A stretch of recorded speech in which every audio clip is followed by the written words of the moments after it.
दोस्तों, जय हिंद जय भारत। आज का हमारा टॉपिक है ज्वार भाटा। हम जानेंगे ज्वार भाटा से संबंधित कुछ इंपॉर्टेंट पॉइंट,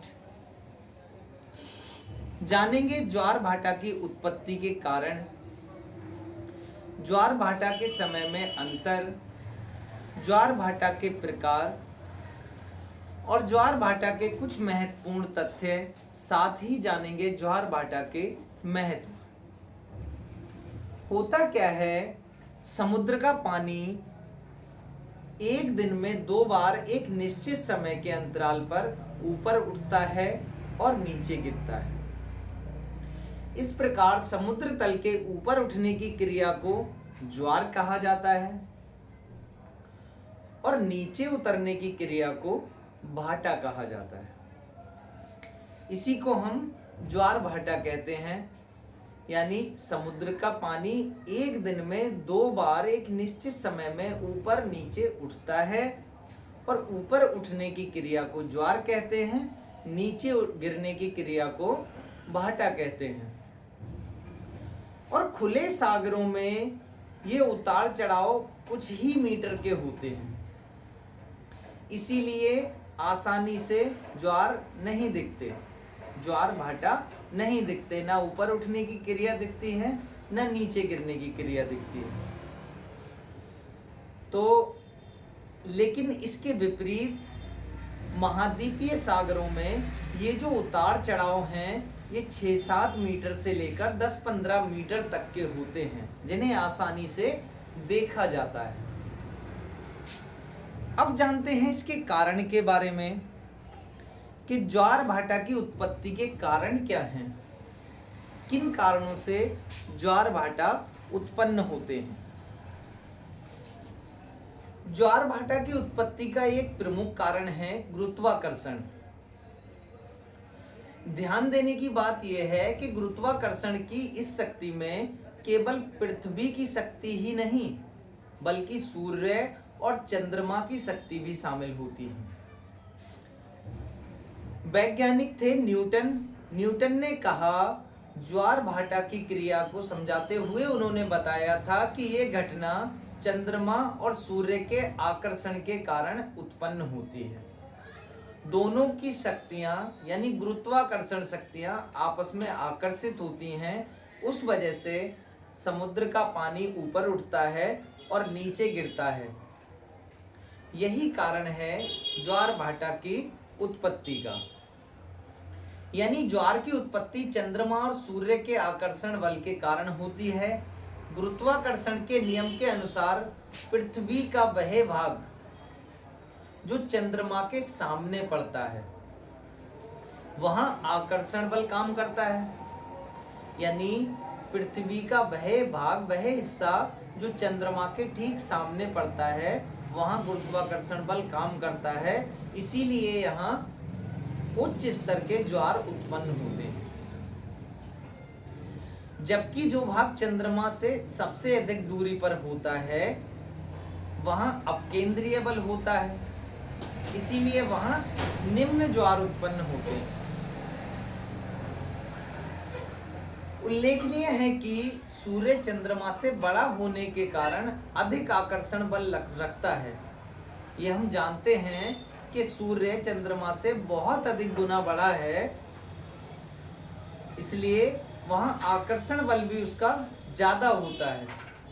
लेकिन चंद्रमा सूर्य की अपेक्षा पृथ्वी के अधिक निकट है। सूर्य दूर है, चंद्रमा सूर्य के अकॉर्डिंग पृथ्वी के बहुत पास है, इसलिए चंद्रमा का आकर्षण बल अधिक प्रभावशाली होता है। सूर्य का आकार चंद्रमा के आकार से 3 अरब गुना बड़ा है।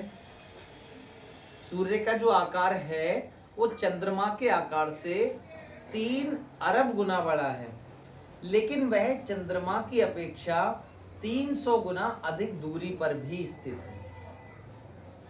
अगर हम पृथ्वी, चंद्रमा और सूर्य आपस में कंपेयर करें तो चंद्रमा जो पास में है और देखा जाए तो वो 3 अरब गुना दूर है।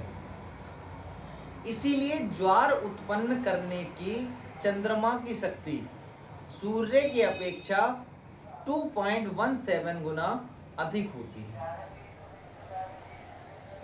अब हम जानेंगे ज्वार भाटा के समय में अंतर क्या है और अंतर कितना होता है।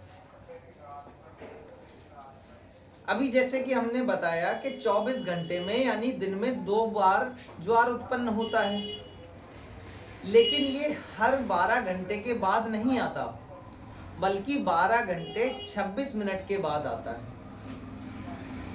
अब जब दिन में 2 बार आएगा, 24 घंटे में होगा, तो सोचते होंगे 12:26 यानी 26 मिनट कहाँ से बढ़ गए। तो इसके बारे में भी बताता हूँ।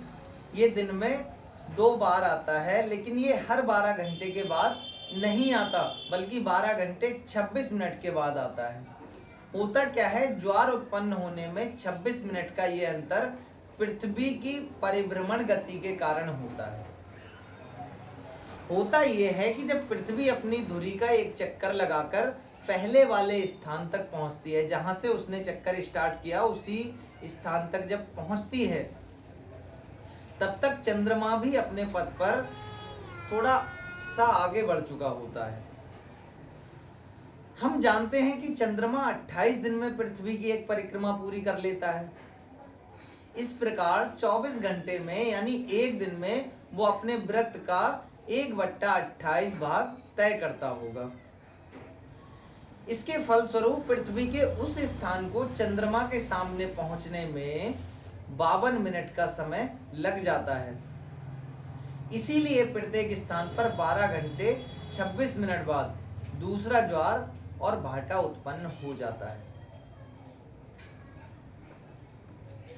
अब जानते हैं हम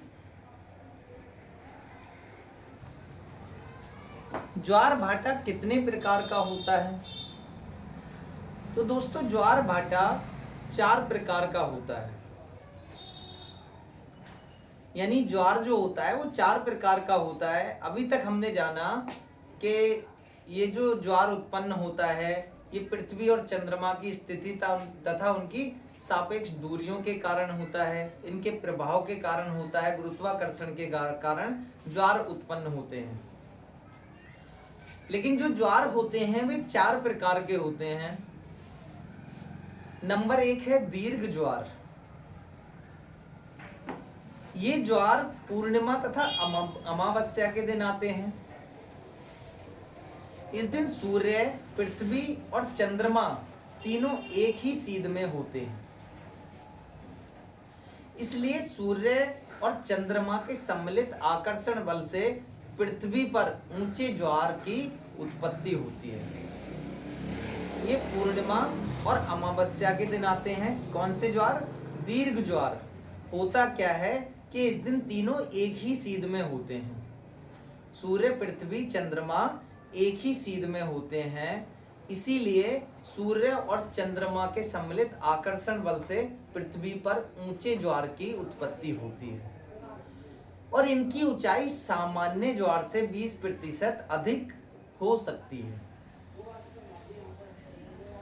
अगला जो ज्वार है हमारा लघु ज्वार, यानी दूसरा ज्वार लघु ज्वार। होता क्या है, इसकी उत्पत्ति कृष्ण व शुक्ल पक्ष की अष्टमी को होता है। कृष्ण और शुक्ल पक्षमी की अष्टमी को होता है। ये वह समय होता है जब सूर्य, पृथ्वी तथा चंद्रमा समकोण की स्थिति में होते हैं। इससे सूर्य और चंद्रमा की आकर्षण शक्ति भिन्न दिशाओं में काम करती है, अलग अलग दिशाओं में काम करती है। यानी बहुत ज्यादा घर्षण नहीं हो पाता। चंद्रमा और सूर्य की शक्तियों का बहुत ज्यादा घर्षण नहीं हो पाता। ये अन्य दिशाओं मतलब भिन्न भिन्न अलग अलग दिशाओं में काम करती है, जिससे ज्वार की जो उठान होती है वो कम हो जाती है। इसीलिए लघु ज्वार साधारण ज्वार की तुलना में 20% नीचे होते हैं। अगले ज्वार की हम बात करें, यानी तीसरा ज्वार हमारा कौन सा है, तो तीसरा ज्वार हमारा है अयन वृत्तीय ज्वार। ये अयन वृत्तीय ज्वार क्या होता है, जिस तरह सूर्य उत्तरायण और दक्षिणायन होता है, उसी तरह चंद्रमा भी उत्तरायण और दक्षिणायन होता है। जब चंद्रमा का झुकाव उत्तर की ओर अधिक होता है तो कर्क रेखा पर उठने वाले ज्वार ऊंचे होते हैं। ऐसा महीने में 2 बार होता है। ठीक उसी प्रकार मकर रेखा पर भी अपकेंद्रीय बल के कारण इतना ही ऊंचा ज्वार उत्पन्न होता है। इसे अयन वृत्तीय ज्वार कहते हैं। अयन वृत्तीय ज्वार के बारे में समझ गए होंगे। जैसे जिस तरह सूर्य उत्तरायण और दक्षिणायन होता है, उसी तरह चंद्रमा भी उत्तरायण और दक्षिणायन होता है। होता क्या है, जब चंद्रमा का झुकाव उत्तर की ओर होता है तो कर्क रेखा पर उठने वाले जो ज्वार होते हैं, वे उसके आकर्षण से ऊंचे हो जाते हैं। और ऐसा महीने में 2 बार होता है। इसी प्रकार अगर हम बात करें मकर रेखा की, तो मकर रेखा में अपकेंद्रीय बल होता है और इसी के कारण ही उतना ही ऊंचा ज्वार उत्पन्न होता है। इसे हम अयन वृत्तीय ज्वार कहते हैं। हमारा अगला और लास्ट ज्वार यानी चौथा ज्वार है विषुवत रेखीय ज्वार। क्या होता है विषुवत रेखीय ज्वार? ये प्रत्येक महीने में 2 बार चंद्रमा विषुवत रेखा पर लंबवत होती है।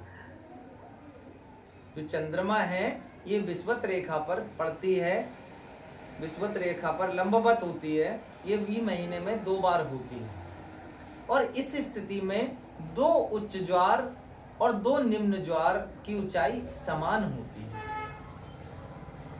और इसे ही हम भूमध्य रेखीय ज्वार कहते हैं। अब हम बात करते हैं इसके कुछ महत्वपूर्ण तथ्य क्या हैं। ज्वार भाटा के कुछ महत्वपूर्ण तथ्यों के बारे में जानते हैं। होता क्या है, खुले सागरों में कम ऊंचा ज्वार आता है। ये मैं पहले भी आपको बता चुका कि खुले सागरों में जो ज्वार आते हैं वे कम ऊंचे उत्पन्न होते हैं, क्योंकि वहां जल निर्बाध रूप से बहता है।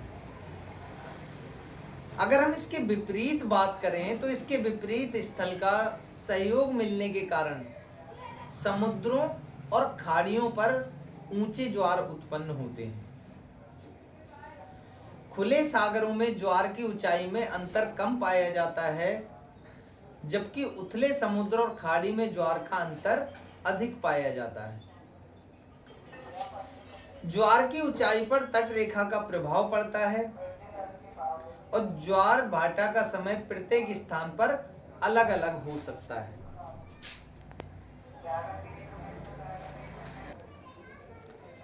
अब हम जान लेते हैं ज्वार भाटा के महत्व के बारे में। ज्वार भाटा जो है वो मनुष्य की निम्न प्रकार से सहायता भी करते हैं, यानी महत्व है इनका। क्या महत्व है? ये नदियों द्वारा लाए गए कचरों को बहाकर साफ कर देते हैं, जिससे डेल्टा के बनने की गति जो होती है वो धीमी हो जाती है। यानी मनुष्य की किस प्रकार सहायता करते हैं? ये नदियों द्वारा जो लाए गए कचरा होता है उसको बहाकर साफ कर देते हैं, जिससे कि डेल्टा के बनने की जो गति होती है वो स्लो हो जाती है। दूसरा फायदा ये है कि ज्वारीय तरंगें नदियों के जल स्तर को ऊपर उठा देती हैं, जिससे कि जो जलयान हैं वो आंतरिक बंदरगाहों तक पहुंच पाते हैं। तीसरा ये कि ज्वार भाटा का उपयोग मछली पालने तथा मछली पकड़ने के लिए भी किया जाता है। फ्रांस और जापान में ज्वारीय ऊर्जा पर आधारित विद्युत केंद्र स्थापित किए गए हैं, यानी मनुष्य के लिए भी काफी हेल्पफुल हैं। ये मनुष्य के लिए इनका महत्व है। और दोस्तों, मैं जो भी वीडियो बनाता हूं आपसे बोलता हूं कि कॉपी पेन लेकर बैठिए, ताकि आप इसके इम्पोर्टेंट पॉइंट नोट कर सकें, जो आपके आने वाली किसी भी परीक्षा में आपकी मदद कर सके। और दोस्तों मेरी पूरी कोशिश रहती है कि मैं किसी भी टॉपिक को बहुत आसान शब्दों में आपके सामने रख पाऊँ, यानी कहानी के माध्यम से रखने की कोशिश करता हूँ ताकि आपको रटने की ज़रूरत ना हो। आप अगर उस टॉपिक को समझ जाएंगे तो कभी आपको रटने की ज़रूरत नहीं होगी, आपको समझने से ही पूरी तरह कॉन्सेप्ट क्लियर हो जाएगा और कहानी के माध्यम से याद हो जाएगा। तो दोस्तों अगर वीडियो पसंद आए तो चैनल को सब्सक्राइब कर दें और बेल आइकन के बटन को प्रेस कर दें ताकि जो भी मैं इम्पोर्टेंट वीडियो आपके लिए बनाऊं सबसे पहले आप तक आसानी से पहुंच सके। दोस्तों जय हिंद,